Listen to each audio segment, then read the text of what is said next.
So today I'm going to talk about a burn that I did maybe a month ago. It's early spring here. It's legal to burn where I'm at, but you are liable for any damage it causes to someone else's property. So you got to be a little bit smart about it. I burned this area on a really calm day, about 40% humidity and about 3-mile-per-hour wind. And I don't know if you can notice, but it goes uphill. This is probably about a 4-acre burn that I did at once. I went through and made all the fire breaks with my leaf blower. Cut down what other sticks or dead standing trees, because that could complicate things. They catch on fire and then they fall over in the middle of the night, and they could fall over into an area that you don't really want to burn. So our property is a side of a hill, and we have like a super tick infestation around here, and kind of wanted to be able to see out into there because it gets pretty thick every year, as you can see over there.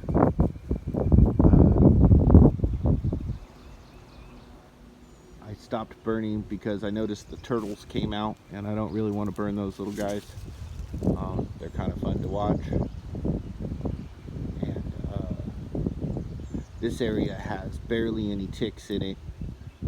I think I burned beginning of April, and it's early May right now, and there's barely any ticks in the area that I burned. But there's also these little holes that are everywhere where I guess critters live, like possums and gophers and things, rats. And I made sure I burned out those holes too, because I know that the ticks winterize in those holes on those smaller animals, and then they come out hoping they could get a goat or sheep or me or a dog or a deer, so that they could start over on their cycle. I had a lot of wood down on the ground and large rocks that I couldn't really see very well.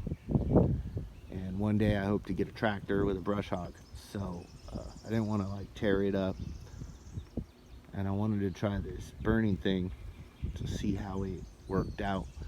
And I'm impressed. It does a lot of damage really quick. I already walked through with a cedar and laid down some alfalfa, some clover, some orchard grass, and some Kentucky 31, just in random paths. Try to prevent erosion, because spring is our wet weather time of the year, and I mean, it's wet all the time, but we get a lot of rain in the spring. So